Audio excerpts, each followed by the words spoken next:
Kung Taurus ka, panoorin ito bago ang Pasko. Taurus, kung pinapanood mo ito ngayon, hindi ito aksidente. Nagkakatugma ang mga bituin, at ang Pasko na ito ay maaaring magdala ng bagay na magbabago sa lahat ng iniisip mo tungkol sa pag-ibig, swerte, at buhay. Isipin mong naglalakad sa maliwanag na kalye ng Maynila, ang mga parol ay nagniningning sa itaas, at ang amoy ng bibingka at puto bumbong ay pumupuno sa hangin. Masayang nagkukulitan ang mga pamilya, tumatakbo ang mga bata, at sa gitna ng mahika ng Pasko, may isang espesyal na bagay na naghihintay para sa iyo. Sa loob ng maraming buwan, nag-inat ka, pinipigilan ang iyong puso, naghihintay ng perpektong sandali na tila hindi dumarating. Tinanong mo ang sarili mo kung mararanasan mo ba ang spark na iyon, ang hindi matatawarang koneksyon na nagpapabilis ng tibok ng iyong tapat at matatag na pusong Taurus. Ngunit sa Paskong ito mayroong pagbabago. May isang bagay na pambihira na malapit nang pumasok sa iyong buhay. At kung babantayan mo, kung tunay mong pakikinggan ang mga banayad na palatandaan, baka matuklasan mo ang oportunidad, pag-ibig, o sandali na magbabago ng iyong landas magpakailanman. Kaya bago ka sumabak sa abala ng Pasko, bago ang Noche Buena at palitan ng regalo, huminto sandali. Huminga ng malalim. Ang mensaheng ito ay para sa iyo, Taurus. At maniwala ka sa akin, ayaw mong palampasin ito. Taurus, kilala ka sa iyong katapatan, pasensya, at tahimik na lakas. Ikaw ang matatag na bato sa gitna ng mga bituin, ang matibay na puwersa sa isang mundong puno ng kaguluhan. Ngunit, paminsan-minsan, ang iyong puso ay may dalang pagdududa sa pag-ibig, sa tamang panahon, at kung bibigyan ba ng buhay ng gantimpala ang iyong pasensya. Sa Pilipinas, ang Pasko ay hindi lang isang araw, ito ay isang panahon. Isa itong pagdiriwang ng pamilya, pag-ibig at pag-asa. Nagniningning ang mga kalye sa liwanag ng mga parol, nagpapalitan ng ngiti at pagbati ang mga kapitbahay. At kahit ang pinakamaliit na sandali ay may dalang uri ng mahika. Ito ang perpektong tanawin para sa kung ano ang malapit nang mangyari para sa iyo. Ngayong Disyembre, bulong ng universo sa iyo, Taurus. Marahil hindi mo pa napapansin, ngunit ang maliliit na palatandaan ay nasa paligid. Isang pamilyar na mensahe mula sa isang taong mahalaga, isang pagkakataong pagkikita sa palengke, o isang mensahe sa iyong panaginip. Ang mga sandaling ito ay paalala, naggagabay sa iyo patungo sa landas na matagal mo nang iniiwasan. Sa pagtatapos ng kwentong ito, mauunawaan mo ang mga oportunidad na naghihintay sa iyo, ang pag-ibig na tahimik na naghahanap ng iyong pansin, at ang maliliit na himala na maaaring gawing hindi malilimutan ang Paskong ito. Maniwala ka sa akin, Taurus, may plano ang mga bituin, at nagsisimula ito sa iyong pagtuklas sa mga banayad na palatandaan sa paligid mo. Palaging maingat ka, Taurus. Ang iyong puso, kahit malakas, ay natutong maging matyaga. Naghihintay ka ng katiyakan, ng mga palatandaan na ligtas ang lahat bago ka sumugod. Ang pag-iingat na ito ay nagprotekta sa iyo, ngunit nagdulot din ito na may mga sandali kang na-miss na sana'y naghatid ng saya ng mas maaga. Isipin mo ito, Disyembre 15 sa Maynila. Siksikan ang mga kalye ng mga mamimili, at ang mga awitin ng Pasko ay umaalingaw sa bawat sulok. Dahan-dahan kang naglalakad, pinagmamasdan ang mga pamilya at kaibigan na masayang nagtatawanan. Bahagya kang nangungulila hindi dahil sa kalungkutan, kundi sa pananabik. Naalala mo ang pag-ibig na inilapag mo sa tabi, ang pagkakataong pinigil mong tanggapin, at ang mga salitang hindi mo nasabi. Sa sandaling ito, nagsisimula ang mahinahong pagkilos ng universo. May mensahe na lumitaw sa iyong telepono. Isang pangalan na hindi mo inaasahan. Marahil ito ay isang taong matagal mo nang iniisip, isang taong tahimik na mahalaga sa iyo sa loob ng buwan, o kahit taon. Tumitigil ang tibok ng iyong puso, hindi dahil sa gulat, kundi dahil sa kaibuturan, matagal mo na itong hinihintay. Taurus, ang mahika ng panahon ay nagkakatugma sa iyong enerhiya. Sa kulturang Pilipino, ang Pasko ay tungkol sa pagsasama-sama, muling pagkonekta, at pagyakap sa mga sandaling madalas nating hindi pinapansin. Ito ay tungkol sa liwanag ng parol sa mga mukha na puno ng saya, init ng pagtitipon ng pamilya, at kasiyahan ng Noche Buena. Ang mga simpleng kagalakang ito ay nagiging simula ng pagbabago sa iyong puso.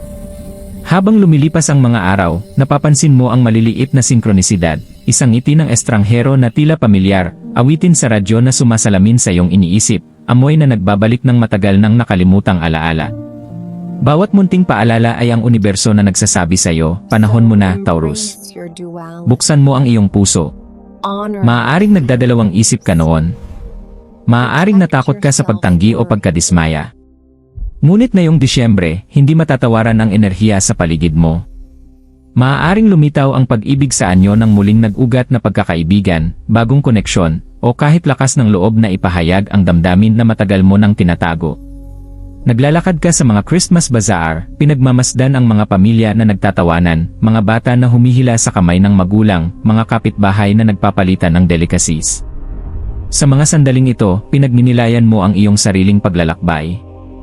Ang maingat na Taurus sa loob mo ay nagsisimulang lumambot. Napagtanto mo na ang pag-ibig, swerte, at kaligayahan ay hindi laging dumarating sa perpektong oras, dumarating sila kapag handa na ang puso na kilalanin ito.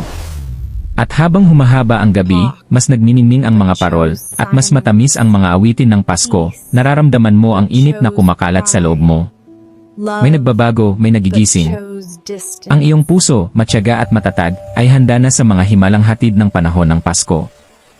At saka, nangyayari ito. Marahil Disyembre 23 na, 2 gabi bago ang Pasko. Makakatanggap ka ng hindi inaasahang tawag o mensahe.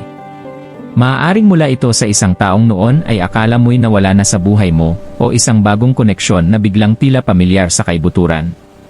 Tumitibok ang puso mo ng mabilis. Taurus, ito ang iyong sandali. Lahat ng pasensya, lahat ng paghihintay, lahat ng tahimik na pananabik, nagdudulot ito sa sandaling ito. Hinaharap mo ang isang pagpipilian, umatras sa pag-iingat tulad ng dati, o yakapin ang hindi kilala at sumabak sa mahikang naghihintay sa iyo. Sa tradisyong Pilipino, ang bisperas ng Pasko ay gabi ng mga himala at bagong simula. Nagkakatipon ang mga pamilya para sa Noche Buena, nagniningning ang mga ilaw sa bawat tahanan, at tahimik na ginagawa ang mga hiling habang kumikindat ang mga kandila. Ito ang gabing nagsisimulang makisalamuha ang iyong puso sa plano ng universo. Isipin mong lumabas sa ilalim ng gabi, ang liwanag ng parol ay sumasalamin sa iyong mga mata, at ang mga awitin ng Pasko ay pumapalibot sa iyo. Nararamdaman mo ang presensya, isang taong mahalaga sa iyo, isang taong matyagang naghintay tulad mo. Hindi mo na kailangan ng salita, nakikipag-usap ang inyong mga puso nang hindi nagsasalita. Isang simpleng sulyap, isang ngiting pinagsaluhan, isang kamay na dumampi sa iyo. Ramdam mo ang enerhiya, hindi matatawaran, kapanipaniwala, at nagbabago. Taurus, ito ang punto ng pagbabago. Nagsisimulang mawala ang lahat ng pagdududa na humadlang sa iyo.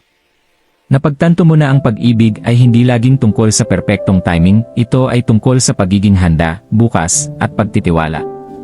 Pinapatnubayan ka ng universo, hinihila ka patungo sa eksaktong sandaling ito.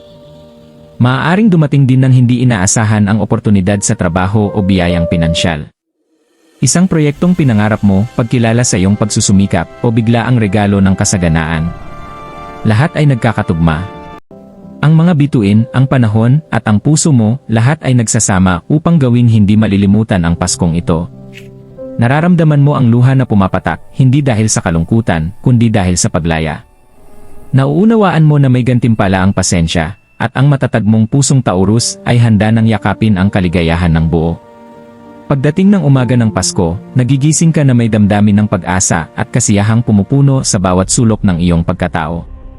Masigla ang mga kalye sa selebrasyon, at ang init ng pamilya at mga kaibigan ay bumabalot sa iyo. Ngunit, may isang personal na mahika sa loob mo, isang tahimik ngunit makapangyarihang kasiyahan na walang ibang makakakopya.